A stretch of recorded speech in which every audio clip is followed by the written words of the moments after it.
Hello dear student, I am Vijay Kumar and student of Shri Krishna medical college Muzaffarpur Bihar. दोस्तों, आज के इस क्लास में हम लोग बहुत ही ज़्यादा important chapter cell cycle and cell division का बहुत ही ज़्यादा इम्पोर्टेंट सब topic phase of cell cycle काफ़ी डिटेल से स्टडी करेंगे। और इस टॉपिक से कौन कौन सवाल नीट में पूछा जा चुका है और आगे कौन कौन सवाल पूछा जाएगा वो भी साथ ही साथ डिस्कशन करते हुए आगे बढ़ेंगे। तो चलिए एक एक करके इस टॉपिक का हर एक लाइन को समझने का प्रयास करते हैं। टॉपिक का नाम है फेजेज ऑफ सेल साइकिल। तो यहां से हम लोग स्टार्ट करते हैं। और typical eukaryotic cell is illustrated by human cell in culture. Typical eukaryotic cell जो होता है उसको हम लोग यूकेरिएटेड करेंगे, इलस्ट्रेटेड करेंगे। और उसका बेस्ट एग्जांपल कौन होगा? तो ह्यूमन सेल, जिसको हम लोग कल्चर में क्या करेंगे? इलस्ट्रेटेड करेंगे। This cell divided once in approximately every 24 hour. और ये सेल एक बार, वंस का मतलब क्या होता है? एक बार। अप्रोक्सीमेटली एवरी कितना आवर में? तो 24 आवर में क्या कर जाएगी दोस्त? तो डिवाइड कर जाएगी। तो ये बहुत इंपॉर्टेंट लाइन है और कल तो इसका हम लोग रिवीजन भी कर चुके थे। आकाश के माइंड मैप से सवाल पूछा जाएगा कि ह्यूमन सेल जो होता है एक बार अप्रोक्सीमेटली कितना टाइम में डिवाइड करेगी? तो बोलेंगे 24 आवर में। और ये फिगर भी दिया गया है 10.1, यही फिगर है 10.1। तो यहाँ से ये जो फिगर है उससे भी नीट में सवाल पूछा जा चुका है, उसको हम लोग देखेंगे। चलिए आगे बढ़ते हैं। However, this duration of cell cycle can vary from organism to organism and also from cell type to cell type। देखिए, ये जो ड्यूरेशन है, सेल के डिवीजन का ड्यूरेशन है, वो ऑर्गेनिज्म टू ऑर्गेनिज्म वेरी करेगा। मतलब अलग अलग ऑर्गेनिज्म में अलग अलग होगा। जैसे ह्यूमन में देखें 24 आवर, वैसे ईस्ट में देखेंगे तो 90 मिनट के लिए होता है। और cell type to cell type भी क्या होता है? अलग अलग होता है। मतलब अलग अलग सेल के लिए सेल साइकिल का ड्यूरेशन क्या होगा? अलग अलग होगा। अलग अलग ऑर्गेनिज्म के लिए सेल साइकिल का ड्यूरेशन क्या होगा दोस्त? तो अलग अलग होगी। ईस्ट फॉर एग्जाम्पल, ईस्ट इसका एग्जाम्पल दिया गया है। Can progress through the cell cycle in only about 90 minute. Cell cycle में प्रोग्रेस क्या कितना मिनट में करेगी दोस्त? तो 90 मिनट में करेगी। तो क्या पूछा जाएगा? ये यानी ये ह्यूमन में कितना देर का होगा? तो 24 आवर के लिए होगा। कितना देर के लिए होगा? 24 आवर के लिए होगा ह्यूमन में। और ईस्ट में पूछा जाएगा तो क्या बताएंगे? मैं आपसे ही पूछ रहा हूँ। देखिए, कोलैबोरेट कीजिए, टू वे इंटेक्शन कीजिए, तब आपको समझ में ज़्यादा आएगा।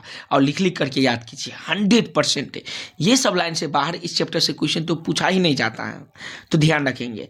तो 90 मिनट ईस्ट में होगा। The cell cycle is divided into 2 basic phase. Cell cycle को 2 बेसिक फेज में बांटे हैं हम लोग। एक को बोलेंगे इंटर फेज और दूसरा को बोलेंगे एम फेज। एम फेज का दूसरा नाम क्या है? माइटोटिक फेज है। और इंटर फेज को हम लोग मियोसिस भी बोल सकते हैं। इंटरफेज, ये पूरा फेज जो है ये है इंटरफेज। और एम फेज में कौन आएगा? तो प्रोफेज आएगा। फिर देखिए, एम फेज में कौन आएगा? प्रोफेज आएगी, मेटाफेज आएगा, एनाफेज आएगी, टीलोफेज आएगा एंड साइटोकाइनेसिस आएगी। इंटरफेज में कौन कौन आएगा? तो बोलेंगे G1 फेज आएगा, एस आएगा एंड G2 फेज आएगी। और ये 90 ये जो होता है, मान लीजिए 24 घंटा का होता है ना सेल साइकिल, तो इंटरफेज जो होती है वो 23 घंटा का हो जाएगा और मात्र 21 घंटा का एम फेज होगा। उदाहरण के लिए समझिए ना, आप अभी पढ़ाई लिखाई कर रहे हैं तो पढ़ाई लिखाई करने में कितना समय लगता है? तैयारी करने में टाइम लग जाती है, लेकिन सक्सेस तो लास्ट टाइम में ना मिलती है, सफलता या असफलता। तो वो जो प्रिपरेशन का टाइम है उसको हम लोग बोलेंगे इंटरफेज। प्रिपरेटरी टाइम को इंटरफेज बोलेंगे। अच्छा, जो लड़कियां लोग पढ़ रही होगी तो आपके घर में खाना बनाते होंगे आप, तो जब आटा गूंथते हैं तो कितना ज़्यादा टाइम लग जाती है? आटा गूंथना समझिए इंटरफेज है, उसमें टाइम ज़्यादा लगती है। लेकिन रोटी सेकना, एक रोटी बनाने में मान लीजिए 2 से 3 मिनट लगेगा, लेकिन आटा गूंथने में करीब 30 मिनट 40 मिनट, जितना आटा गूंथिएगा उसके अनुसार टाइम लगती है। तो आटा गूंथना को हम लोग क्या कहेंगे, इंटरफेज, क्योंकि उसमें ज़्यादा टाइम लगती है।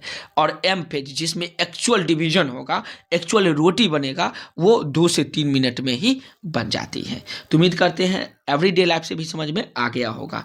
एक बार क्विक रिकैप ले लेते हैं। फेजेज ऑफ सेल साइकिल में जितने भी यूकेरियोटिक सेल होगा उसमें बेस्ट इसमें किसको देखा गया है, तो ह्यूमन सेल को कल्चर में इलस्ट्रेटेड किया गया। तो एक बार वो सेल साइकिल डिवीजन करेगी 24 आवर में, ठीक है।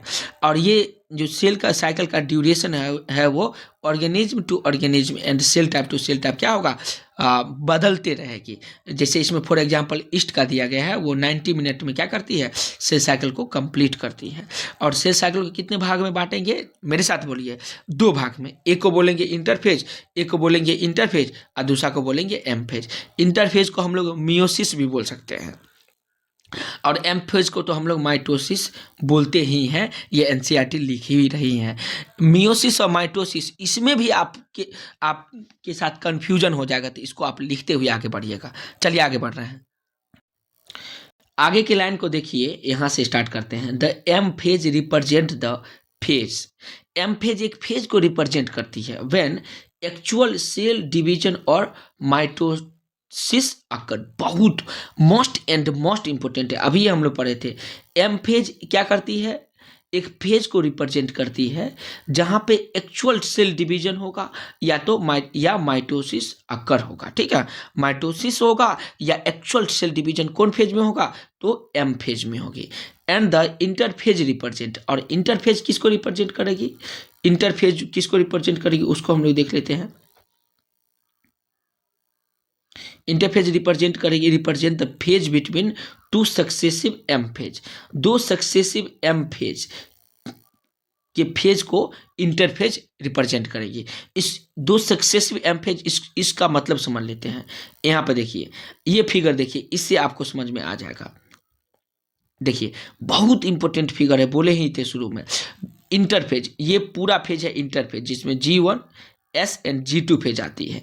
तो यहाँ पर देखिए, ये यहाँ से स्टार्ट करेंगे, तो यहाँ से स्टार्ट करेंगे, एम फेज है ये। 2 सक्सेसिव एम फेज का मतलब समझे, मतलब समझेंगे। ये एम फेज है, यहाँ से स्टार्ट करेंगे, फिर इंटरफेज आएगा, और ये इंटरफेज, और फिर से हम लोग एम फेज में इंटर कर गए, फिर से एम फेज है, फिर एम फेज से निकल के इंटरफेज में आ जाएंगे।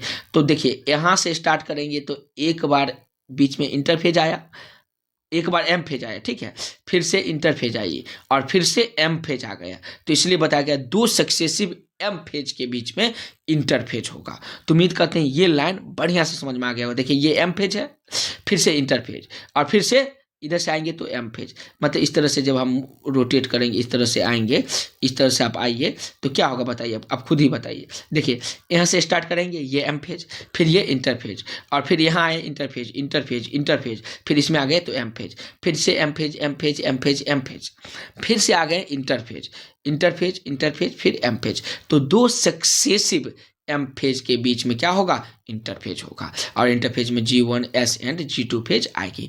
उम्मीद करते हैं ये बातें समझ में आ गया होगा। ये फिगर बहुत ज़्यादा इंपॉर्टेंट है, तो इसको याद रखिएगा।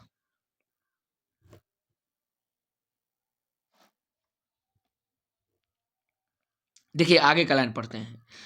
It is significant to not diet in 24 hour average duration of cell cycle in human. ये सिग्निफिकेंट बहुत महत्वपूर्ण है, ये इस बात को लिखने के लिए, समझने के लिए कि 24 आवर एवरेज ड्यूरेशन होता है किसका, तो एक्चुअल ह्यूमन सेल के डिवीजन का, या ह्यूमन सेल साइकिल का। Cell division proper last for only about an hour. Cell division होता है वो केवल लास्ट के 1 घंटा में होता है। रोटी बनाना जो है वो लास्ट के 1-2 मिनट में होता है, लेकिन आटा को गूंथना कितना देर में होता है आप खुद ही बताइए, तो उसमें टाइम लग जाती है। तो ठीक ऐसे ही इसमें बताया गया है। द इंटरफेज देखिए, the interphase last more than 95% of the duration of cell cycle. Interphase का टाइमिंग कितना होगा, तो 95% ड्यूरेशन ऑफ सेल साइकिल, मतलब सेल साइकिल का 95% क्या होगा, इंटरफेज ही होगा। तो ये भी बहुत ज़्यादा क्या है दोस्त, इम्पोर्टेंट है, मोस्ट इम्पोर्टेंट पॉइंट है कि इंटरफेज जो होगा वो सेल साइकिल का कितना पार्ट होगा, तो 95% होगा। अगला लाइन देखिए, M phase start with the nuclear division.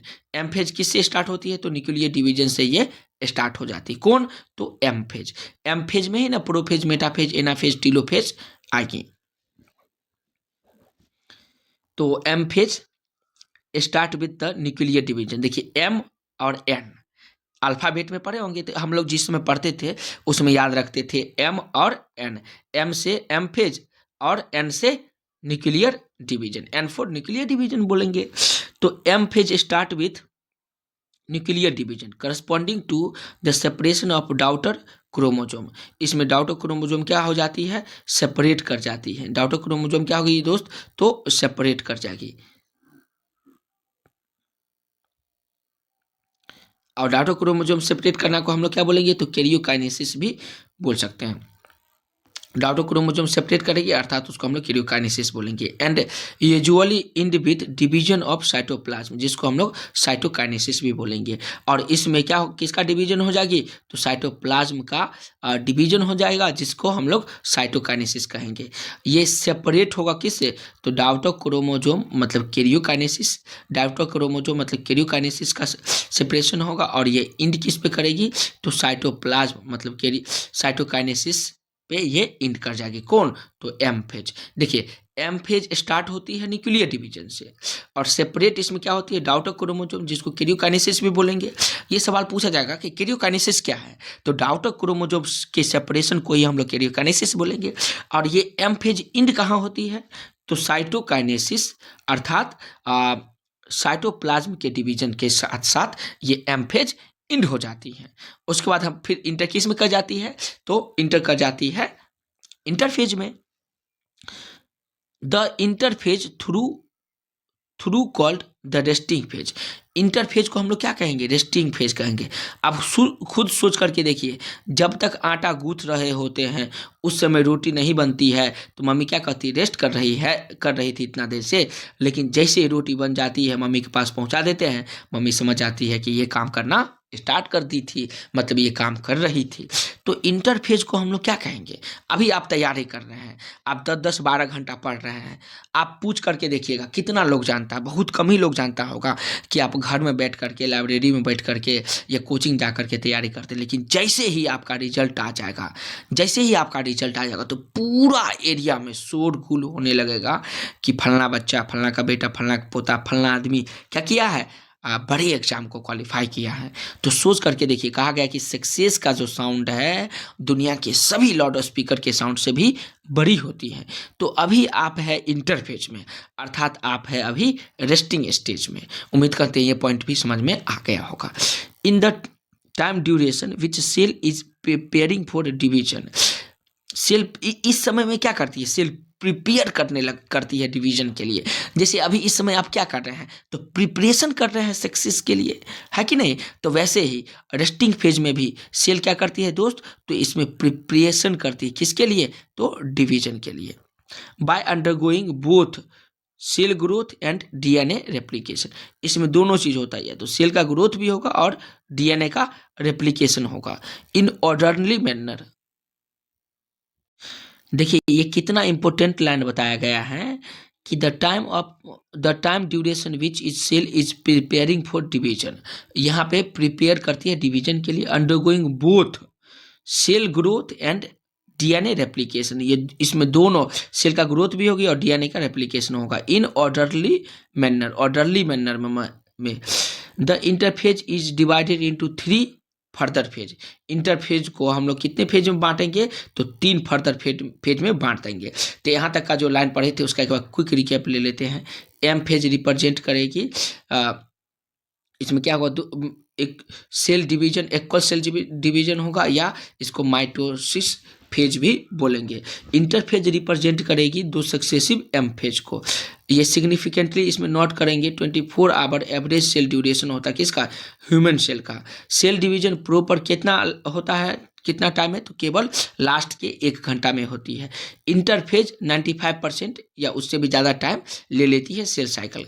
Cell cycle का एम फेज जो होगा, यहाँ पे एक्चुअल न्यूक्लियर डिवीजन स्टार्ट हो जाएगी और ये सेपरेट होगा यहाँ पे डॉटर क्रोमोसोम, जिसको हम लोग कैरियोकाइनेसिस भी बोलेंगे इस प्रोसेस को, और यहाँ पे साइटोप्लाज्म का डिवीजन होगा और ये एम फेज लास्ट करेगी साइटोप्लाज्मिक डिवीजन, जिसको साइटोकाइनेसिस भी बोलेंगे। इंटरफेज को हम लोग रेस्टिंग फेज भी बोलेंगे, क्योंकि यहाँ पे सेल जो होगा वो प्रिपरेशन करते रहती है डिवीजन के लिए और 95% टाइम भी ले लेती है, इसलिए हम लोग इसको रेस्टिंग फेज बोलेंगे। इसमें क्या होगा, तो साइड बाय साइड सेल का ग्रोथ होने लगे होगी और डीएनए का रेप्लिकेशन भी ऑर्डरली मैनर में होगा। इंटरफेज को हम लोग फिर से फर्दर कितने पार्ट्स में बांटे, तो 3 पार्ट में बांटे, G1 S and G2 phase अभी हम लोग देखे थे और इसको हम लोग देख भी लेंगे। वीडियो अच्छा लग रहा होगा तो लाइक कीजिए और चैनल को सब्सक्राइब कीजिए। दोस्त मेरा मोटिव एक ही है कि गरीब से गरीब बच्चे जो कोटा पटना या बड़े बड़े शहर में जाकर के पढ़ाई नहीं कर पा रहे हैं, लेकिन उनका सपना है कि वे भी डॉक्टर बने, तो उनके सपना को पूरा करने के लिए मैं यूट्यूब पे फ्री में पढ़ा रहा हूँ। और कोई भी प्रॉब्लम होगा तो कमेंट में बताइएगा, मैं एजुकेशन के फील्ड में हर तरह का हेल्प करूँगा ताकि आप अपने सपना को साकार कर पाएँ। चलिए तो हम लोग आगे बढ़ते हैं। तो इंटरफेज को दोस्त 3 पार्ट में बांटा गया है, मेरे साथ बोल करके और आप लिखते हुए आगे बढ़ेंगे।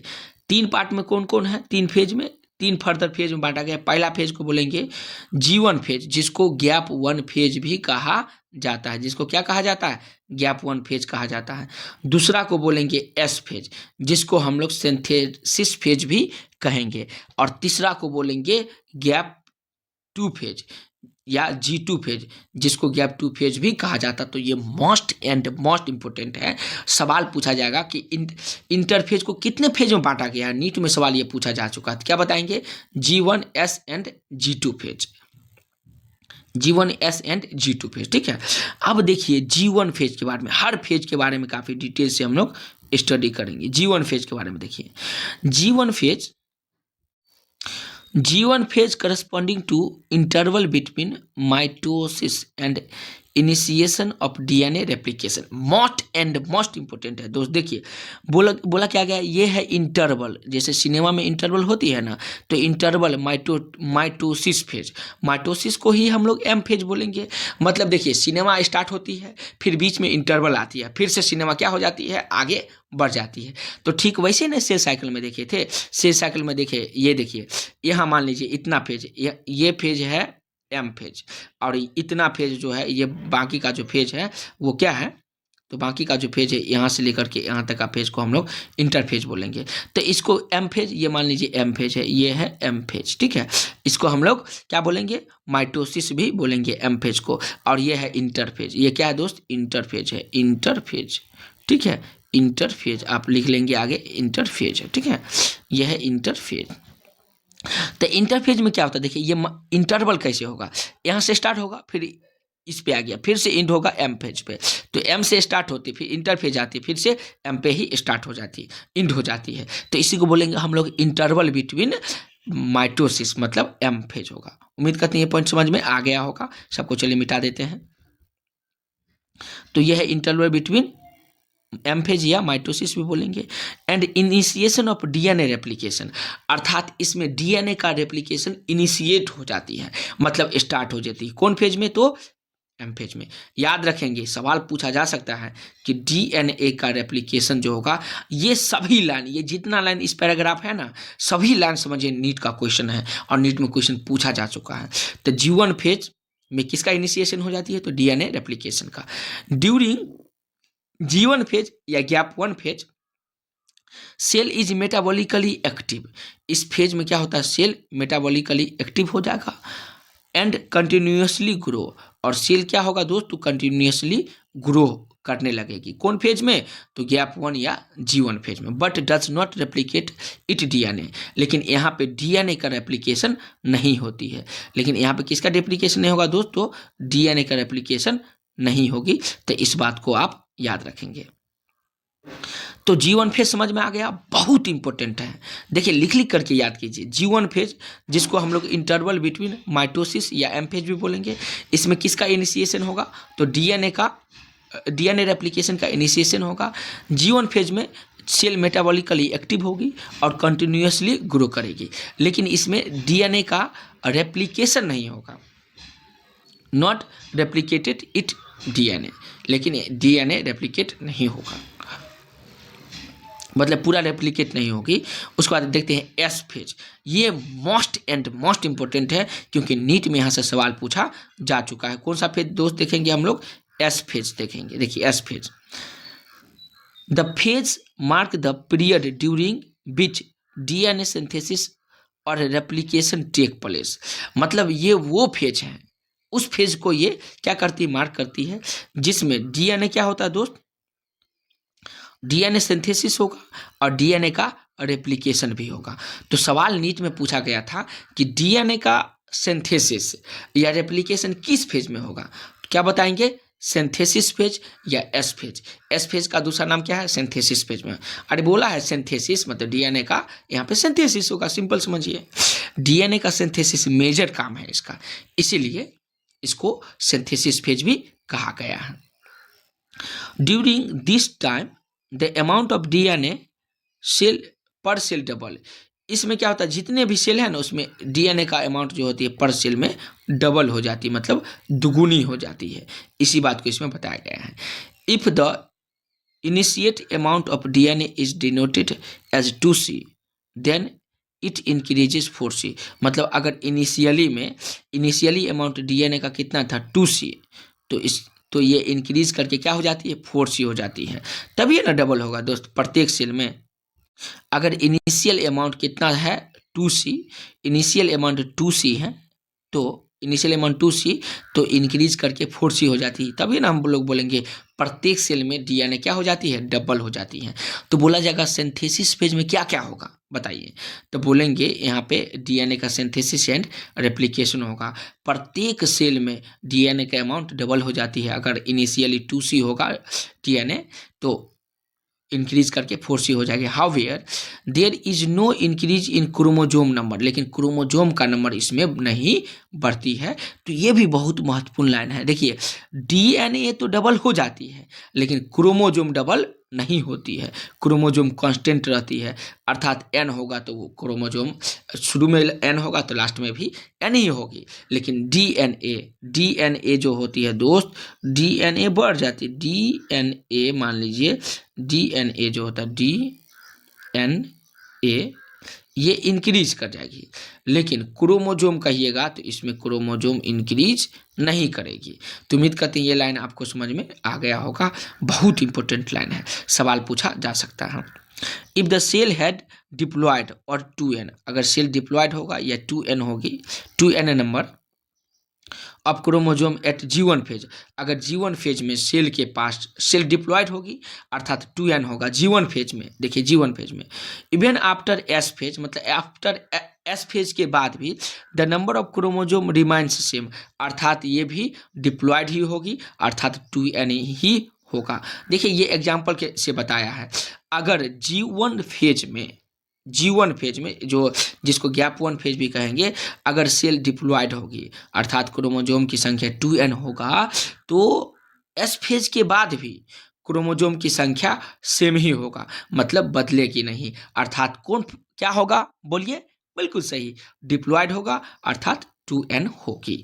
तो उम्मीद करते हैं ये पूरा पॉइंट समझ में आ गया होगा।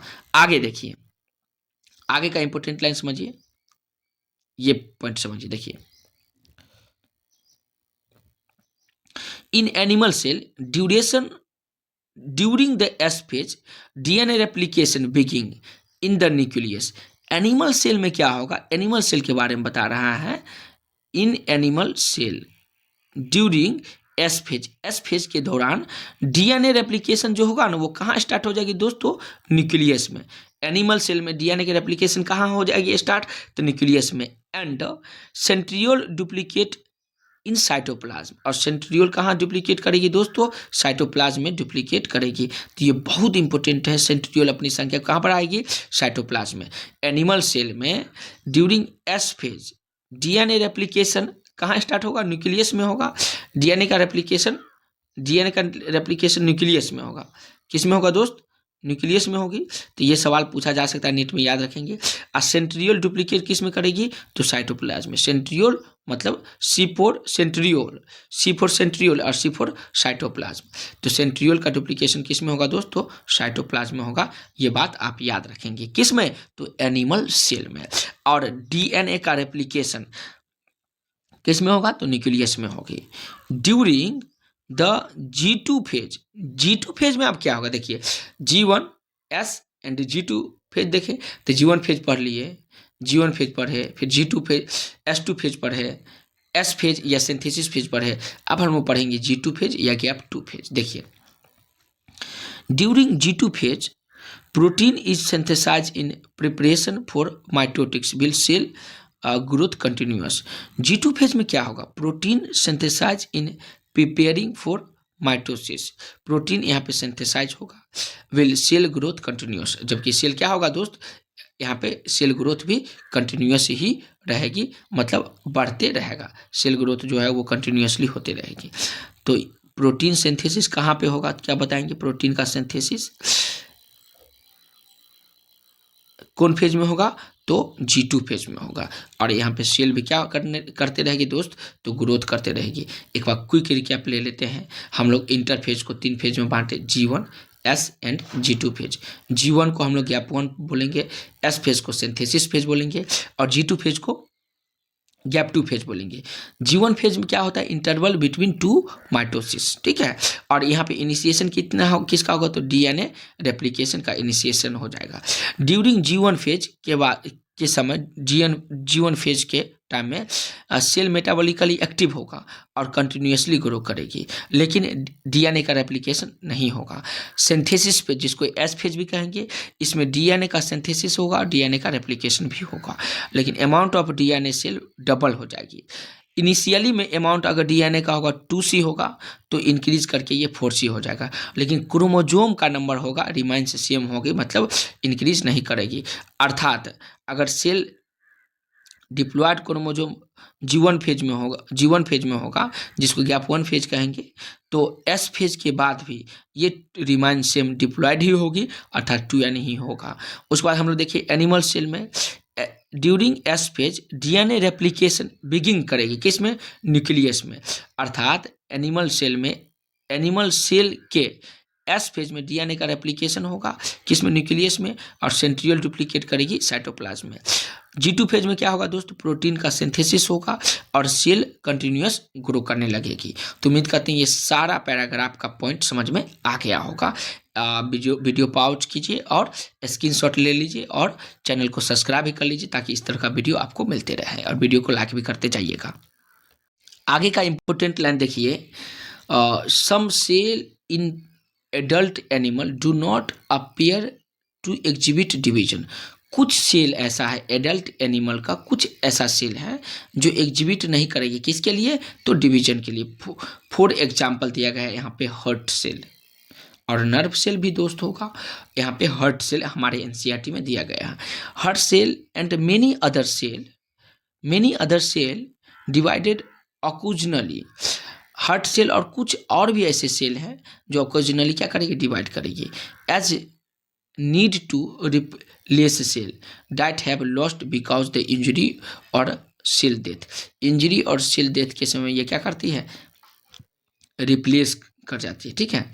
These cell do not divided further exhibit D1 phase to inter an inactive stage called quiescent stage or G0 of the cell cycle. बहुत इंपॉर्टेंट है, जो सेल डिवाइड नहीं करेगी वो फर्दर एग्जिबिट कर जाएगी, निकल जाएगी G1 फेज से, और इंटर किस में करेगी, एक इनएक्टिव स्टेज में, और उस इनएक्टिव स्टेज को क्वाइसेंट स्टेज या G0 फेज कहेंगे। किसका, सेल साइकिल का क्वाइसेंट स्टेज, मतलब मरा हुआ। इसमें सेल का कोई क्या होता है, फर्दर यहाँ पे सेल जो होगी इनएक्टिव स्टेज में होगा। सेल क्या होगा, इनएक्टिव स्टेज में, मतलब एक्टिव नहीं रहेगी। आगे देखिए, cell in this stage remains metabolically active. इस स्टेज में सेल जो होगा ना दोस्त, मेटाबॉलिकली एक्टिव होगा।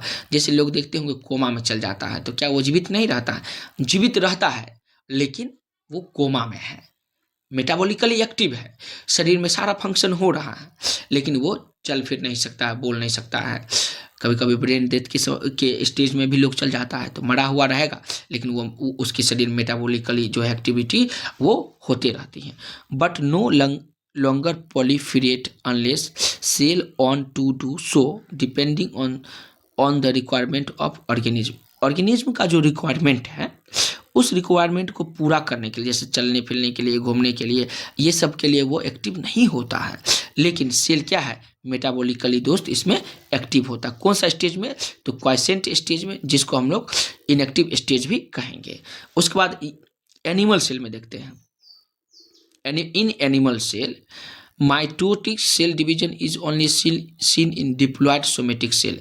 देखिए एनिमल सेल में मतलब जो भी एनिमल, जैसे हम लोग भी तो ह्यूमन भी एक प्रकार का एनिमल है, नहीं most developed animal.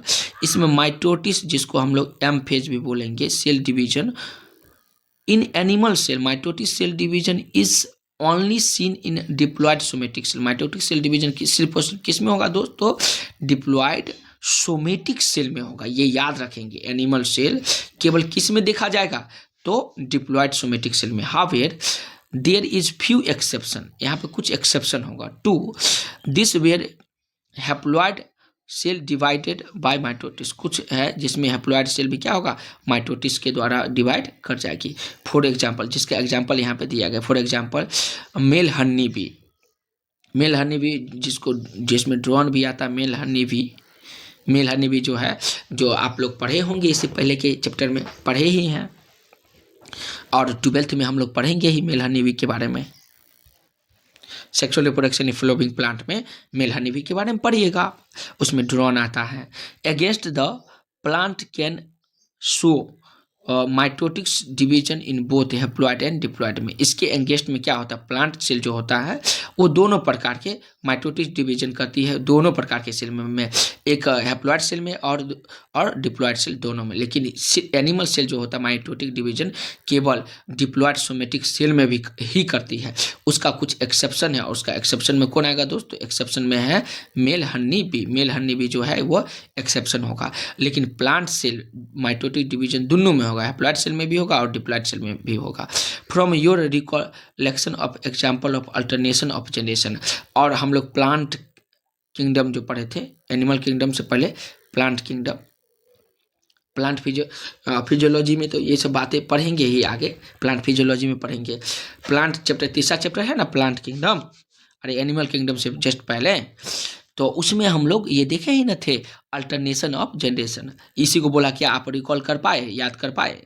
Identify plant species and stage at which mitosis is seen in haploid cell. और बोल क्या रहा है कि आइडेंटिफाई कीजिए प्लांट का स्पेसीज, प्लांट के स्पेसीज को आइडेंटिफाई कीजिए जिसमें क्या होगा, माइटोसिस होगा हैप्लॉयड सेल में, जिसके हैप्लॉयड सेल में माइटोसिस होगा। तो इस बात को का क्विक रिकैप ले लेते हैं। सम सेल जो होगा एडल्ट एनिमल में वो एग्जिबिट कर जाएगी डिवीजन, जैसे सेल ये हार्ट सेल। कुल सेल ऑकेजनली क्या होगा, ओनली कुछ ही कंडीशन में ऑकेजनली ये डिवाइड करेगी। कौन समय में, तो इंजरी और डेथ के टाइम में ये रिप्लेस कर जाती है, जैसे कि जो सेल हमारे शरीर में मर जाता है उसको रिप्लेस कर दिया जाता है। कुछ ऐसा सेल हैं जो डिवाइड नहीं करेगी और ये एग्जिट हो जाएगी किस फेज से, तो G1 फेज से। उस फेज को हम लोग इनएक्टिव स्टेज या क्वासेंट या G0 फेज भी बोलेंगे। सेल साइकिल के इस में क्या होता है, मेटाबॉलिकली एक्टिव होता है, लेकिन लॉन्गर प्रोलिफरेट नहीं करती है, और अलग अलग ऑर्गेनिज्म प्रोलिफरेट नहीं करेगी। एनिमल सेल में माइटोटिक सेल डिवीजन जो होगा वो केवल किस में होगा, डिप्लॉयड सोमेटिक सेल में होगा। उसका कुछ एक्सेप्शन कौन है, ये हैप्लॉयड सेल डिवाइड करेगी माइटोसिस के द्वारा, इसका एग्जांपल है मेल हनी बी। लेकिन प्लांट सेल में जो होगा दोस्त, ये माइटोटिक डिवीजन दोनों में होगा, हैप्लॉयड सेल में होगी और डिप्लॉयड में भी होगा। और हम लोग प्लांट किंगडम में पढ़े थे अल्टरनेशन ऑफ जनरेशन। और सवाल ये कह रही है कि कुछ ऐसे प्लांट के स्पीसीज बताइए जो हैप्लॉयड सेल में माइटोसिस डिवीजन करेगी। तो उम्मीद करते हैं ये पैराग्राफ समझ में आ गया होगा। तो वीडियो को रोक करके और चैनल को सब्सक्राइब भी कर लीजिए और इसका स्क्रीनशॉट लेकर के NCERT में मार्किंग करके आगे बढ़िए। अब एनसीईआरटी में जो भी बातें पढ़े हैं उसका एक बार क्विक रिकैप हम लोग ले लेते हैं आकाश के माइंड मैप से, क्योंकि ये बहुत ज़्यादा इम्पोर्टेंट है, इसको आप ध्यान रखेंगे। फेजेज ऑफ सेल साइकिल का हम लोग अलग अलग फेज देखेंगे। पहला फेज देखिए दोस्त, यहाँ पे है इंटरफेज और दूसरा है एम फेज। इंटरफेज क्या है, इसको हम लोग कॉल्ड रेस्टिंग फेज, इसको हम लोग क्या कहेंगे दोस्तों, रेस्टिंग फेज कहे थे। दूसरा पॉइंट देखिए, cell is preparing for division. Cell इसमें क्या करती है, तो डिवीजन के लिए प्रिपरेशन करती है by undergoing both cell growth and DNA replication. इसमें दोनों काम होगा, सेल का ग्रोथ भी होगी और डीएनए का रेप्लिकेशन भी ऑर्डरली मैनर में होते रहेगा। It lasts more than 95% of the duration of cell cycle. ये सेल साइकिल का कितना परसेंटेज टाइम रखती है, तो 95% टाइम ये अपने में समेट करके रखती है। उम्मीद करते हैं ये इंटरफेस समझ में आ गया। अब एम फेज समझिए। देखिए M phase actual cell division phase, ये है कि एम फेज मतलब एक्चुअल सेल डिवीजन फेज होगा।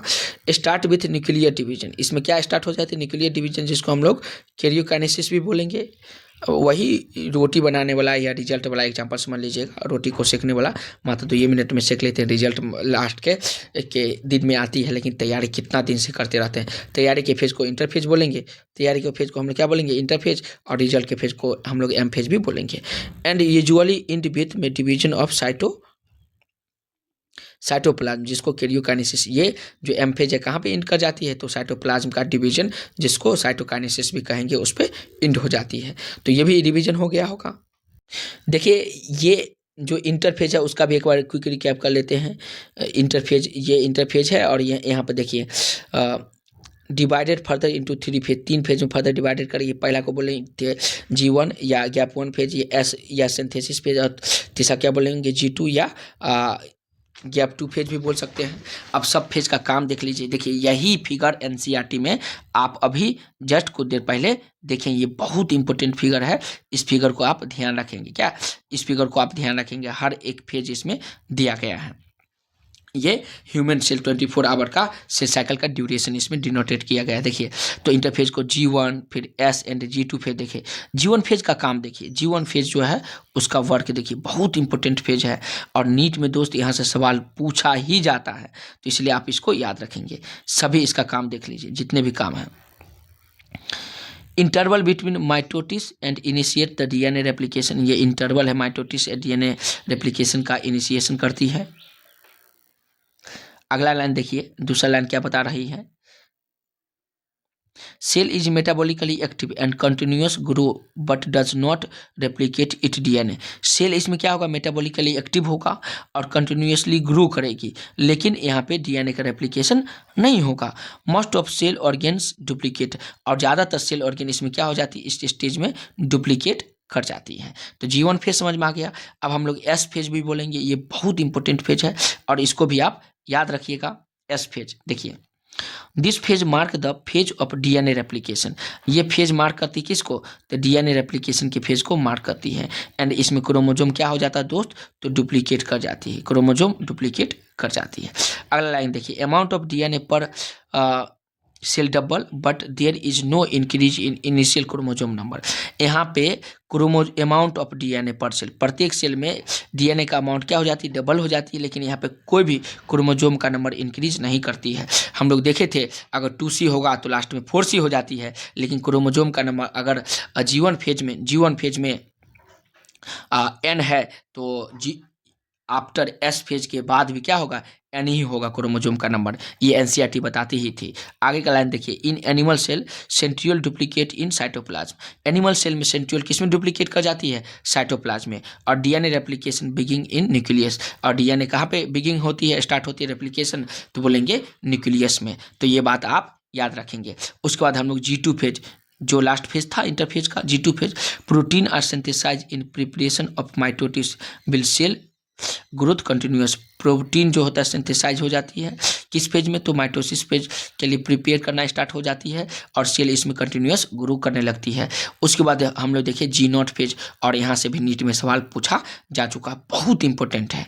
सम cell does not further exit G1 phase, some cell do not divided, कुछ सेल डिवाइड नहीं करेगी और फर्दर एग्जिट कर जाएगी किससे, G1 phase to inter an inactive stage, जिसको क्वासेंट स्टेज या G0 phase of cell cycle भी बोल सकते हैं। अगला इंपोर्टेंट लाइन देखिए इसी का, G0 फेज का, cell in this stage remained metabolically active, इस स्टेज में सेल क्या होता है, मेटाबॉलिकली एक्टिव होता है, but no longer proliferate unless called on to do so depending on requirement of organism, जैसे हर्ट सेल। लेकिन ये जो सेल है वो लॉन्गर पॉलीफरेट नहीं करती है, इसका बेस्ट एग्जांपल कौन होगा, हर्ट सेल होगा। तो उम्मीद करते हैं ये पूरा आपको समझ में आ गया होगा, इंटरफेज का सारा G1 SN G2 फेज फिर G0 फेज भी समझ गए, सबका काम समझे। और ध्यान रखिएगा ऐसा हो नहीं सकता है कि नीट का एग्जाम होगा और इससे सवाल पूछा नहीं जाएगा, तो ये बहुत इंपॉर्टेंट है, सवाल पूछा ही पूछा जाता है, तो इसको आप याद रखेंगे। NCERT का लास्ट का लाइन देखिए, बताया गया है इन एनिमल सेल माइटोटिस, जिसको एम फेज भी कहेंगे, M phase mitosis division seen only diploid somatic cell, diploid somatic cell में होगा, and plant cell so mitosis division both haploid and diploid cell. देखिए एनिमल सेल में माइटोटिस डिवीजन केवल diploid somatic cell में होगा, लेकिन प्लांट सेल में क्या होगा, प्लांट सेल में जस्ट उल्टा हो जाती है, मतलब दोनों होगा, इसमें माइटोटिस डिवीजन हैप्लॉयड सेल में भी होगा एंड डिप्लॉयड सेल में भी होगा। अब आज के क्लास से नीट में कौन कौन क्वेश्चन पूछा गया है, चलिए उसका एक बार देख लेते हैं। तो अब देखिए cell cycle and cell division, पिछले क्लास में हम लोग सेल साइकिल से रिलेटेड पहला क्वेश्चन देखे थे, identify correct statement regard to G1 phase in of interphase, आज उसके बारे में पढ़ लिए, 2020 में क्वेश्चन पूछा गया था। दूसरा क्वेश्चन भी पूछा गया है 2020 में, और ये भी हम लोग देख लिए थे, सेल इन G0 फेज, इसका भी आप लोग बना लेंगे आज के क्लास से। फिर उसके बाद चौथा क्वेश्चन देखिए, correct sequence of cell cycle G1 S and G2 and M phase होगा, G1 S G2 and M phase होगा, ये भी आज ही के क्लास में पढ़े थे। उसके बाद during cell growth DNA synthesis take place, किस में होती है, आज के क्लास में हम लोग देखे थे 2016 में।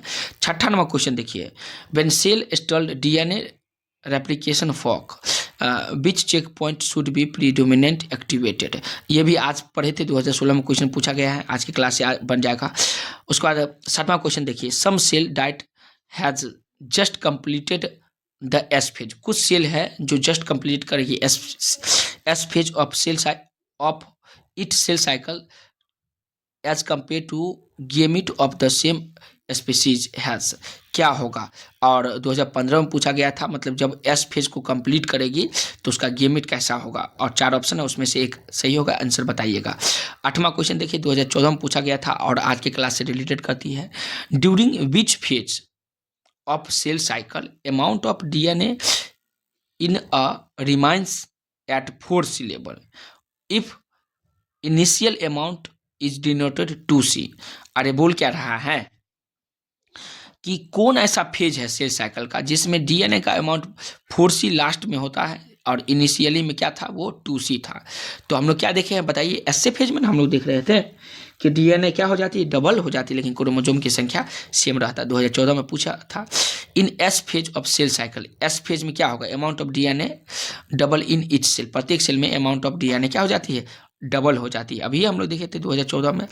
फिर ये देखिए 10वां question, give below the schematic break up of the phase या stage of cell cycle, which of the following is correct indicate of the stage या फेज ऑफ सेल साइकिल। अरे ह्यूमन सेल का भी नहीं, देखिए 10.1 जो फिगर था वही ना फिगर यहाँ पे दिया गया है। यहाँ पे देखिए, इसको थोड़ा सा समझ लीजिए, ये देखिए, ये है माइटोटिस, ये है इंटरफेज, इसमें होगा G1 S and G2 phase, G1 S and G2 phase, इसको G0 फेज कहेंगे, और ये M फेज जिसको में prophase, metaphase, anaphase, telophase and Cairo, ये साइटोकाइनेसिस होगा, ठीक है।